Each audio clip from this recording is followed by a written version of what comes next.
தமிழகத்தினுடைய நிதியமைச்சர் திரு மரியா வில்சன் அவர்கள் வெள்ளை அறிக்கையை வெளியிட்டிருக்காரு.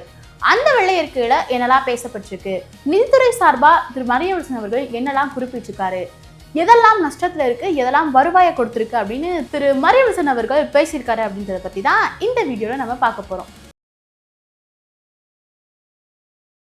நெட்வைஸ் நேயர்களுக்கு வணக்கம். நான் உங்க ஸ்ருதி. இது நெட்வைஸ் ஒரிஜினல்ஸ். இன்னைக்கு நம்ம பார்க்க போறது வெளியிடப்பட்ட வெள்ளை அறிக்கையில திரு மரியா வில்சன் அவர்கள் எதெல்லாம் குறிப்பிட்டு பேசியிருக்காரு, என்னெல்லாம் இப்போ நஷ்டத்துல இருக்குது, என்னெல்லாம் இப்போ வருவாயை கொடுத்துட்டு இருக்கு அப்படின்றத பத்தி பார்த்தோம் அப்படின்னா, திரு மரியா வில்சன் அவர்கள் அதிகமா குறிப்பிட்டு பேசினது அப்படின்னா திமுகவை தான். ஆமாங்க, எப்பவும் போல மற்ற நேரங்களில் தான் திமுக மேலே குற்றம் சாட்டி பேசிட்டு இருப்பாங்க.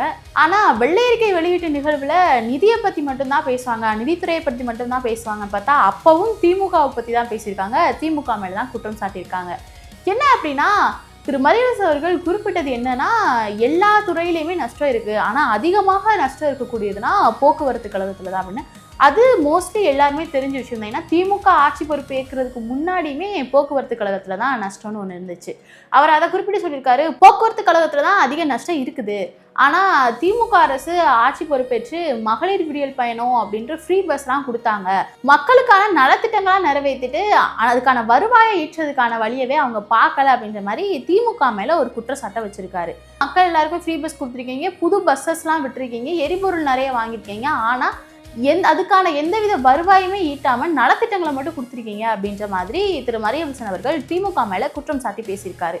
இதில் குறிப்பிடப்பட வேண்டிய விஷயம் என்ன அப்படின்னா, திரு மரியா வில்சன் அவர்கள் குறிப்பிட்டது ஒவ்வொரு தனி மனிதனுடைய கடனுமே உயர்த்தப்பட்டிருக்கு அப்படின்றத சொல்லியிருக்காரு. அதாவது எதுக்காக அப்படின்னா, மற்ற மாநிலங்களோட தமிழ்நாட்டினுடைய ஜிஎஸ்டி கம்மியாக இருக்கதாகவும், அதனால ஒவ்வொரு தனி மனிதனுடைய கடனும் 1,28,000 ரூபாயாக உயர்த்தப்பட்டிருக்கணும்னு சொல்லியிருக்காரு.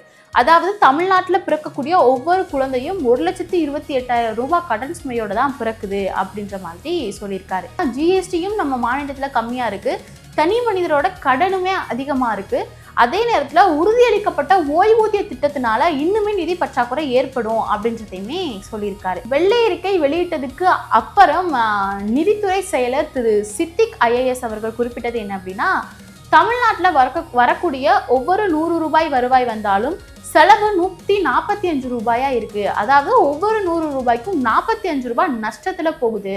அதனால நிதித்துறையை மேம்படுத்தியே ஆகணும், நிதியை உயர்த்தியே ஆகணும் அப்படின்றத குறிப்பிட்டு சொல்லியிருக்காரு. இதுல குறிப்பிடப்பட வேண்டிய விஷயம் என்ன அப்படின்னா, திரு மரியா வில்சன் அவர்கள் போக்குவரத்து கழகத்துல தான் அதிகமான நஷ்டங்கள் இருக்கு, அதுக்கு காரணம் திமுக அரசு ஃப்ரீ பஸ் எல்லாம் விட்டு நலத்திட்டங்கள் பண்ணாலும் அதுக்கேற்ற வருவாயை ஈட்டல அப்படின்னு தான் ரொம்ப குறிப்பிட்டு சொல்லியிருந்தாரு. இதுக்கான பதிலாக என்ன பார்க்கப்படுது அப்படின்னா, 2021 வருஷத்துல திமுக ஆட்சி பொறுப்பேற்றப்ப திரு மரியா வில்சன் அவர்கள் போக்குவரத்து கழகத்துல தான் அதிகமான நஷ்டம் போகுது, இதுக்கான காரணம் திமுக மகளிர் விடியல் பயணத்தெல்லாம் பண்ணி நலத்திட்டங்களா பண்ணாங்க, ஆனால் அதுக்கான வருவாயே கொண்டு வரல அப்படின்றது தான் அடிக்கடி குறிப்பிட்டு சொல்லியிருந்தாரு. இப்போ அவர் சொன்னபடியே பார்த்தோம் அப்படின்னா, திரு மரியா வில்சன் அவர்கள் குறிப்பிட்டது ஒரு போக்குவரத்து கழகத்துல ஒரு கிலோமீட்டருக்கு 53 ரூபாய் நஷ்டம் ஏற்படுது அப்படின்னு சொல்லியிருந்தாரு. இதவே லைட்டா ஃபேக்ட் செக் பார்த்துடலாமா? அதாவது 2021 வருஷத்துல திமுக ஆட்சி பொறுப்பு ஏற்குது. அப்போ வெள்ளை அறிக்கை வெளியிடுறாங்க. அந்த வெள்ளை அறிக்கையில போக்குவரத்து கழகத்துல ஒரு கிலோமீட்டருக்கு 59.15 நஷ்டத்துல ஓடுது அப்படின்றத குறிப்பிட்டிருந்தாங்க. ஆனா இப்போ 2026 வருஷத்துல தாவேக ஆட்சி பொறுப்பேற்று நிதியமைச்சர் திரு மரியா வில்சன் அவர்கள் குறிப்பிட்டது என்ன அப்படின்னா, ஒரு கிலோமீட்டருக்கு 53 ரூபாய் தான் நஷ்டமா போகுது அப்படின்னு சொல்லியிருக்காரு.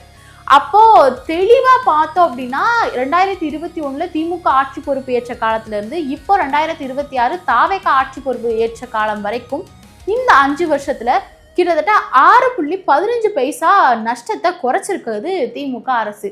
ஒரு எக்ஸாம்பிளுக்கு சொல்லணும் அப்படின்னா, இப்போ ஒரு ஃபேமிலிக்கு வரக்கூடிய இன்கம் பத்தலை, அவங்க கூடுதலா அதாவது எக்ஸ்ட்ரா ஒரு 2,500 ரூபாய் செலவு பண்றாங்க. அப்போ அவங்களுக்கு வரக்கூடிய இன்கம் பற்றாக்குறையாகி கூடுதலாக 2,500 ரூபாய் செலவு பண்ணுறாங்க. ஆனால் அதுக்கு நெக்ஸ்ட் மந்த்தே 2,500லேருந்து 2,200 ரூபாய் தான் எக்ஸ்ட்ராவாக செலவு பண்ணிட்டு இருக்காங்க. அப்போது நஷ்டம் அண்ட் பற்றாக்குறையானது 2,500 ரூபாயிலிருந்து 2,200 ரூபாயாக குறைஞ்சிருக்கு. அப்படி பார்த்தா அப்படின்னா அவங்களுக்கு ஏற்பட்ட நஷ்டமும் பற்றாக்குறையும் கம்மியாயிருக்கு. அங்கே வருவாய் வந்திருக்கோ இல்லையோ செலவு கம்மியாயிருக்கு, பற்றாக்குறையை கம்மி பண்ணியிருக்காங்க 2,500 ரூபாயிலிருந்து 2,200 ரூபாயா. அப்போ இதுலேருந்தே தெளிவாக தெரியும் பற்றாக்குறை கம்மியாக இருக்குது அப்படின்னு. இதே மாதிரி தான் இப்போ தமிழ்நாட்டில் போக்குவரத்து கழகத்துலையுமே நடந்திருக்கு.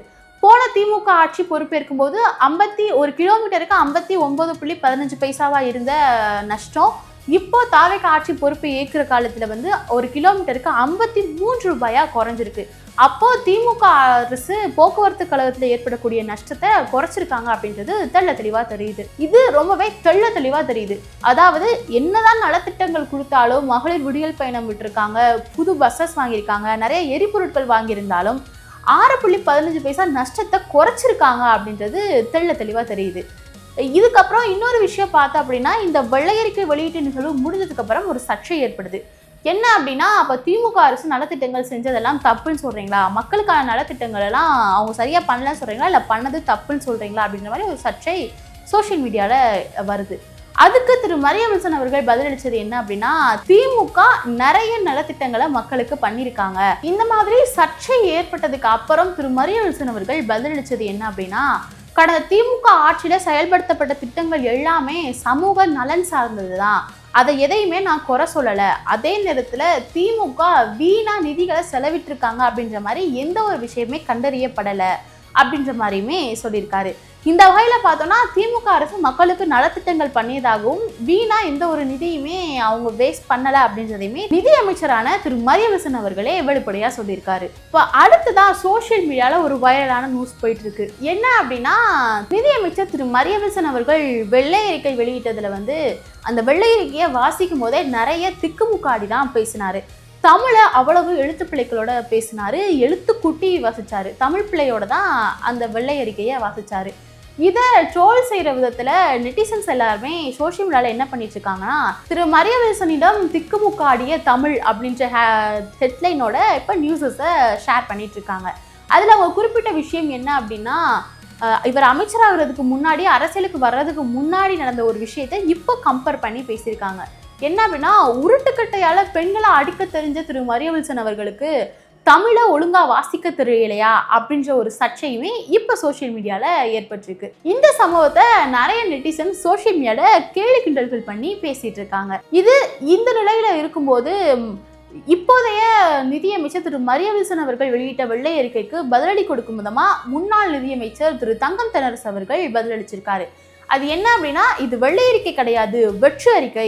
நிதிநிலை சம்மந்தப்பட்டதை நாங்கள் முன்னாடியே ரொம்ப தெள்ள தெளிவாக அறிக்கையை வெளியிட்டாச்சு. இப்போ வந்துட்டு நீங்கள் புதுசாக ஒரு வெள்ளை அறிக்கைன்னு ஒன்று வெளியிடுறேன் அப்படின்ற பேரில் நிறைய விஷயங்களை ஹைட் பண்ணி பேசி இப்போ அதுலேயுமே ஃப்ளாப் ஆகிருக்கீங்க. இது எதுக்கு உங்களுக்கு?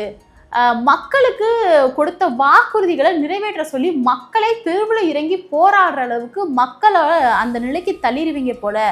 ஆல்ரெடி அதுக்கான அறிகுறிகள்லாம் தெரிய ஆரம்பிச்சிருச்சு. மக்களுக்கு கொடுத்த வாக்குறுதிகளை நிறைவேற்ற பாருங்க, அதை விட்டு இந்த மாதிரி பொய்யான தகவல்களை மக்கள் மத்தியில பரப்பாதீங்க அப்படின்ற மாதிரியுமே திரு தங்கம் தென்னரசு அவர்கள் சொல்லியிருக்காரு. இதுல முக்கியமா பார்க்க வேண்டிய விஷயம் என்ன அப்படின்னா, இப்போ சோசியல் மீடியால நிறைய பேர் ஷேர் பண்றது என்ன அப்படின்னா, கொடுத்த வாக்குறுதிகளை கைவிடுறதுக்காகவே நிதி பற்றாக்குறை, போக்குவரத்து கழகம் நஷ்டத்துல போகுது, நிறைய விஷயங்கள நிதி நஷ்டத்துல இருக்கு அப்படின்னு பொய் தகவல்களையுமே சொல்லி இப்போ இந்த வெள்ளை அறிக்கையை வெளியிட்டதுக்கான காரணமே நிதி பற்றாக்குறைன்ற காரணத்தை சொல்லி கொடுத்த வாக்குறுதிகளை நிறைவேற்றதுல இருந்து தப்பிக்கிறதுக்கு தான் இந்த வெள்ளை அறிக்கையவே வெளியிட்டிருக்காங்க அப்படின்ற மாதிரி ஒரு சர்ச்சையுமே இப்போ சோசியல் மீடியால வைரல் ஆயிட்டு இருக்கு. இந்த விஷயங்களெல்லாம் பார்க்கும்போது தமிழ்நாட்டில் என்னதான் நடக்குது, கொடுத்த வாக்குறுதிகளை தாவேக அரசும் தமிழக முதலமைச்சர் விஜய் அவர்களும் நிறைவேற்றுவாங்களா அப்படின்றது மக்கள் மத்தியில ஒரு கேள்விக்குறியாதான் இருக்கு. இந்த விஷயத்தை பத்தி நீங்க என்ன நினைக்கிறீங்க? உங்களோட கருத்துக்கள் என்ன அப்படின்றத கமெண்ட்ல சொல்லிட்டு போங்க. இது போல அரசியல் ரீதியான வீடியோக்களை தொடர்ந்து பார்க்க நெட்வைஸ் ஒரிஜினல் சேனலை சப்ஸ்கிரைப் பண்ணிக்கோங்க. நன்றி.